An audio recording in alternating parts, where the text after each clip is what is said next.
Imagine you are traveling in an English-speaking country and you wake up feeling unwell. Your head is throbbing, your throat is scratchy, and you feel very tired. You need to tell someone how you feel, or perhaps you need to visit a pharmacy or a doctor. In these moments, being able to communicate clearly isn't just about language, it's about your well-being. Talking about health is one of the most practical and important skills you can master. Whether you are describing a small pain to a friend or explaining a medical history to a professional, you need the right words to get the help you need. Today, we are going to dive into the vocabulary of the human body and the common ailments we all face from time to time. We will learn how to identify where it hurts and how to express different types of illness. Welcome to day 20 of your 30-day English challenge. You've made it 2/3 of the way through. Let's get started on keeping you healthy and fluent. Now, how do we describe when something goes wrong? In English, we often use the suffix ache to describe a continuous, dull pain. For example, a headache, a stomachache, a backache, or a toothache. If you have a viral infection, you might say, "I have a cold." This usually involves a runny nose, a cough, and a sore throat. If it's more serious, with a high temperature, we call it the flu, and you might have a fever or chills. There are two main ways to tell someone you are in pain. The first is, "I have a," followed by the illness. For example, "I have a headache," or "I have a cold." The second way is, "My hurts." This is very useful when you have a specific point of pain. For example, "My knee hurts," or "My back hurts." If the pain is very sharp and sudden, you might say, "I have a sharp pain in my shoulder." If it's just a little bit of discomfort, you can say, "My arm feels sore."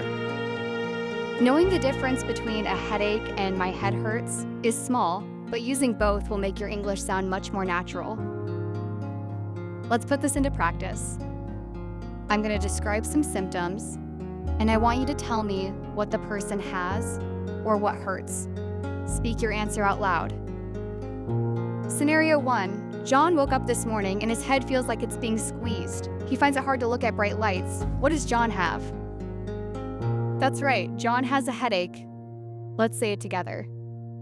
John has a headache. Scenario 2. Sarah went for a long run yesterday. Today, the joints in the middle of her legs are very painful when she walks. What hurts? Correct, her knees hurt, or you could say Sarah's knees hurt. Scenario 3, Mark is sneezing a lot, his nose is red and leaking, and his throat feels dry and painful when he swallows. What does Mark have? Exactly, Mark has a cold and a sore throat. Let's repeat that. He has a cold and a sore throat. Now, let's practice the sentence structure, "My hurts." I will name a body part, and I want you to form the sentence. If I say elbow, you say, "My elbow hurts." Ready? Shoulder. My shoulder hurts. Ankle. My ankle hurts. Stomach. My stomach hurts. Good. Now let's try something a bit more complex. When you talk to a doctor, you often have to describe how long you have felt this way. We use the phrase, "I have felt like this for," or "it started ago." Repeat these phrases after me. I have had a fever for 2 days. The pain started yesterday morning. I feel dizzy when I stand up. I am allergic to penicillin. Let's do one more. Imagine you are at the dentist. You point to your mouth. What do you say? You could say, "I have a toothache," or "My tooth hurts." Great work. These simple sentences are exactly what you need in a real-life medical situation. When you actually arrive at a clinic or a doctor's office, there are a few standard phrases you will hear and use. The receptionist might ask, "What seems to be the problem?" or "What are your symptoms?" You should be prepared to answer with the phrases we practiced. I have a bad cough. I have been feeling very tired lately. I have a pain in my chest. The doctor might give you a prescription, that is, a piece of paper for medicine. They might tell you to take 2 pills twice a day. If the doctor asks, are you on any medication? They want to know if you are already taking other medicine. Remember, if you don't understand the doctor, it is perfectly okay to say, could you please repeat that more slowly? Or what does that word mean? Doctors are there to help, and they want to make sure you understand the instructions for your health. You have done an excellent job today.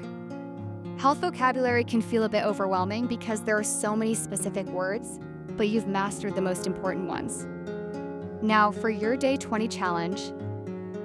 Today, we covered the main body parts like the head, arms, and legs. But the human body has hundreds of parts. I want you to look up and learn the English names for 3 body parts we didn't mention today. Maybe it's the wrist, the eyebrows, or the shins. Write your 3 new words in the comments below. If you want an extra challenge, write a sentence for one of them, like, I hurt my wrist while playing tennis. You have completed Day 20. You are now better prepared to take care of yourself in an English-speaking environment. If you found this lesson helpful, please give it a thumbs up and subscribe so you don't miss the rest of the challenge. Tomorrow is a very special day. It's Day 21, which means we have finished our 3rd full week. We will be doing a Week 3 review, looking back at directions, shopping, work life, and health. We will go through several survival English scenarios to see how much you've learned. Rest up, stay healthy, and I will see you tomorrow for our big review.